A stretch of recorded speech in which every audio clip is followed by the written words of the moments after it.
우선 생명 정치와 통치성, 후코라고 하는 철학자가 처음 제시한 개념인데, 이제 국가가 인구의 생명을 관리하고 또 개인들이 스스로를 자유로운 주체라고 여길 수 있는 그런 식으로 권력이 작동하는 방식. 두 번째 개념은 인간 너머의 그 자유, 인류세라고 하는 어떤 생태 위기로 접했을 때는 그런 기존의 자유 개념이 이제는 바뀌어야 된다는 거죠. 세 번째 개념은 이제 인간 너머의 연대인데, 비인간과 함께 연대할 수 있는 서로 공감적 경험을 자꾸 찾고 또 개발을 하면서 공감적 연대의 바탕을 두고 인간과 비인간이 공생관계를 어떤 확립을 함으로써 생태계 위기를 넘길 수 있는 그런 길이 열릴 수 있다고 이제 주장하고 싶은 것이죠.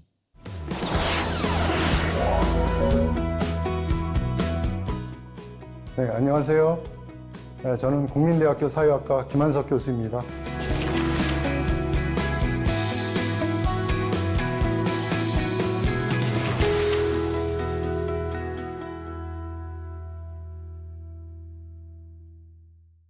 미셸 푸코에 의하면 서구 사회는 18세기 이후에 이런 권력 지식 네트워크가 근본적으로 변화했다고 주장을 했고, 이에 따라 개인과 사회의 구성도 또한 역사적인 변화를 경험하게 됐다고 얘기를 하고 있죠. 그래서 푸코는 이런 변화를 생명 정치와 나중에는 이제 통치성이라고 하는 개념으로 포착해내고자 했고, 그 생명 정치와 통치성에 의해서 이런 18세기 이후의 권력 지식 네트워크의 변화를 설명하려는 시도를 했습니다. 이 생명 정치와 이제 쌍을 이루면 어떤 그 개념이 바로 생명 권력, 영어로는 이제 생명 권력이 바이오 파워고 생명 정치는 바이오 폴리틱스가 되겠습니다. 먼저 생명 권력부터 좀 소개를 드려야 될 텐데요. 왕의 명령을 듣지 않으면, 불복종하고 저항을 하면은 죽이거나 고문을 하거나 그런 식의 이제 고통을 통해서 공포심을 일으키는 거죠. 그래서 명령에 따르도록 만드는 그런 식의 권력 작동 방식이 바로 이제 푸코는 주권 권력이라고 했는데 반해서. 그런데 서구의 경우에 18세기 이후에는 그런 권력의 그 작동의 원리가 완전히 달라졌다는 거예요.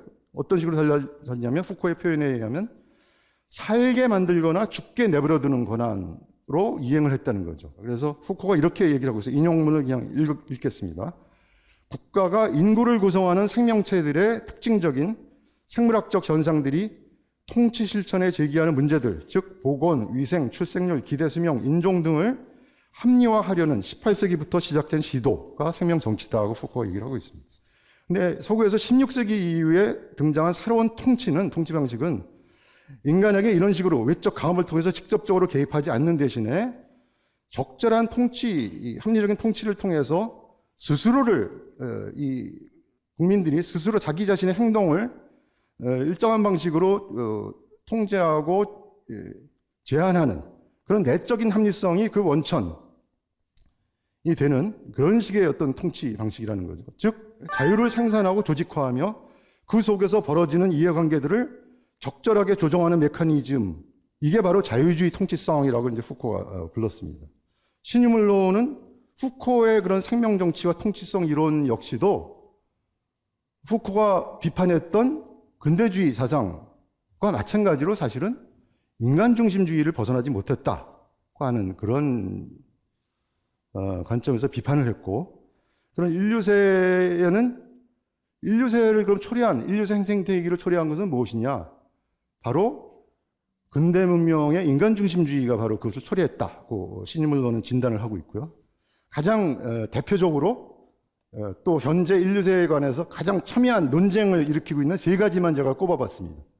그것의 특징들을 제가 소개하려고 하는데요. 첫째가 생태 근대주의입니다. 인류세라고 하는 것은 사실은 인류의 어떤 그 미래를 볼 때 나쁜 것이 아니라 이런 근대화, 특히 과학기술을 통해서 이걸 생태적 목적으로 이용할 사실은 좋은 기회, 인류가 더 발전할 수 있는 그런 기회를 제공하는 것이다. 그 생태 근대주의는 주장을 하고 있습니다.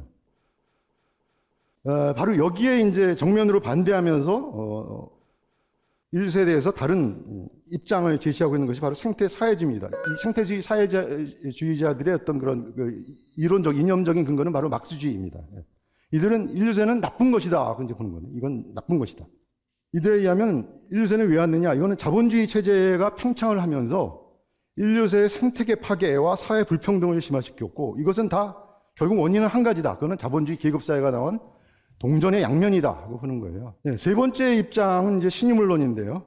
신유물론은 생태 근대주의와 생태 사회주의 앞에서 지만 그 사상들은 모두 근대 문명의 이원론, 이원적인 존재론과 인간 중심주의를 벗어나지 못한 사상이라고 비판을 하죠. 이원론을 비판을 하면서 새로운 어떤 사회과학, 인문사회과학을 제일 처음 제시한 학자 중에 하나가 이제 프랑스의 브루노 라트루라고 하는 저 이제 화면에 그 사진에 보이는 인데 비인간 자연은 수동적 객체가 아니라 사실은 능동적인 행위성, 즉 지구 이 가이아의 자기 조절, 온도라든지 여러 가지 생태계 조건들을 자기 조절을 할 수 있는, 그래서 홀로세 같은 것을 이룰 수 있는 그런 행위성을 지닌 가이아로 봐야 된다고 이분은 주장을 합니다. 오늘 강연의 주제인 생명정치에 대해서도 신유물론에서는 생명정치를 새롭게 해석을 하는 그런 견해를 제출을 하고 있는데요.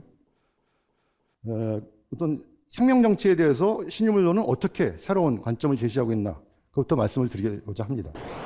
푸코가 말한 생명정치만 하더라도 인간에게만 국한된 생명정치를 얘기했기 때문에 그런 생명정치는 비인간, 동물을 비롯한 비인간에게는 해당이 안 되는 것으로 생각이 될 수 있는데요. 사실은 생명정치가 오늘날 동물의 예를 들어서 공장식 축산업이라든지 이런 사육 방법을 보면 생명정치의 원리가 그대로 동물에게까지 적용이 되고 있습니다. 특히 인류세의 어떤 생태위기를 보면 이게 비인간들에게까지 생명정치가 적용이 되었기 때문에 어떤 생태계 위기를 낳은 것이라고 볼 수가 있고, 따라서 생태계 위기를 해결하려면 이제는 인간 중심주의를 넘어서 이원론을 넘어서는 그런 인간 너머의 생명정치로 우리가 관심을 가질 필요가 있다고 생각합니다. 인간 중심적 생명정치가 아니라 인간 너머의 생명정치를 모색하는 데 있어서 그걸 모색하는 게 바로 신유물론 학자들인데요. 여기서 우선 인간과 그래도 딴 비인간들 생명보다 가까운 게 이제 동물이겠죠. 그래서 인간 너머의 생명정치를 모색하는 데서 인간 동물 관계를 살펴보는 것은 매우 중요하며, 신유물론 학자들이 이것들을 여태 이제 많이 최근에 연구를 하고 있습니다. 그 연구들을 모아놓은 책 중에 하나가 2017년에 나온 바로 옆에 보이는 책입니다. Humans, Animals and Biopolitics라고 하는 여러 학자들이, 신유물론 학자들이 쓴 논문들을 모아놓은 책입니다.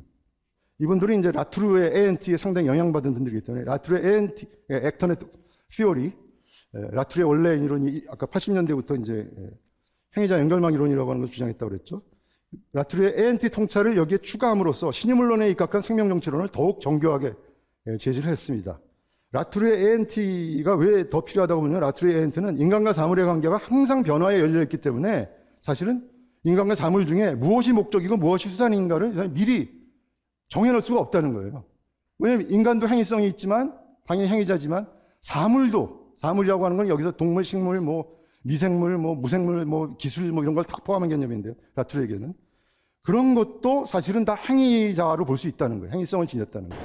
또는 물론 인간이 그런 자유주의 사상처럼 완전히 자율적인 주체 이런 것은 아니다.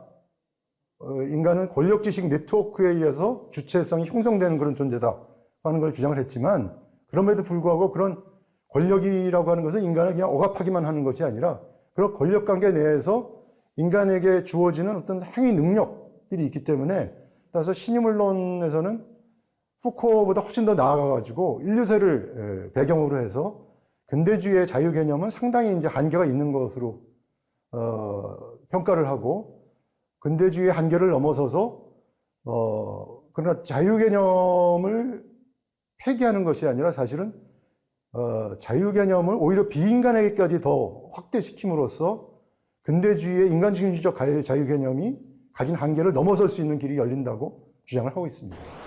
최근에 신유물론 학자들은 인류세의 생태 위기로 인해서 근데 자유의 이념 자체가 뿌리부터 근본적인 위기에 당면했다고 주장을 하고 있습니다. 그러면 앞에서 살펴본 것처럼 인류세에는 그동안 근대사회를 정당화하는 데 가장 중요한 이념이었던 자유를 폐기해야 하는가, 이런 의문이 당연히 떠오르죠. 인류세의 생태 위기가 파국으로 달려가는 것을 막으려면 어떤 가치와 이념을 그러면 우리는 추구해야 되는가? 신유물론 학자들이 단지 비관적 미래를 예언하는 게 목적이 아니라면, 그래도 자유 없는 비관적 미래? 그걸 주장하는 건가?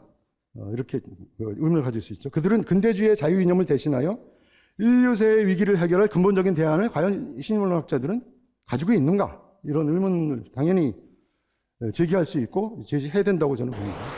오늘날 그 동물들이 키워지고 있는 것을 보면 인간에게 이제 가축으로 키워지는 동물들, 공장식 축산업이라고 보통 표현이 되는 그런 방식으로 이루어지고 있는데 이거는 동물들을 살게 만드는 거죠. 살려서 인간들이 이용하는. 반려동물은 뭐 그런 공장식 축산업은 아니지만 또 이 반려동물이 됐을 적에 이제 인간들이 그 생명을 살리는. 그래서 푸코가 말한 생명정치의 원리가 살게 만들거나 죽게 내버려두는 것이 원리라면 바로 그런 축산동물들이나 반려동물들은 살게 만드는 대상이 되는 동물이라고 볼 수 있는데 반면에 야생동물이나 유기동물을 보면 거기서 배제되는 죽게 내버려두는 그런 동물이 되고 있다는 걸 볼 수가 있죠.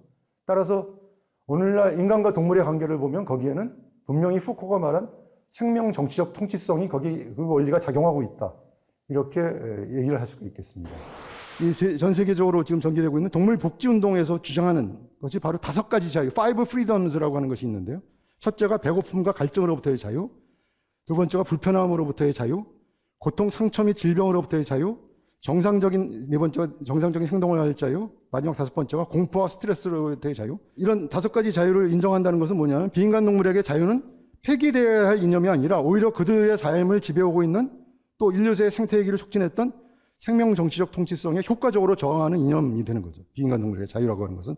따라서 인류세의 근대주의의 자유 이념이 위기에 처한 이유는 그것이 오직 인간들에게만 허용되는 인간 중심적 개념이기 때문에 그것이 위기에 처한 것이지 그 자체가 생태위기를 초래하는 개념이기 때문에는 아니라고 볼 수가 있다는 것입니다.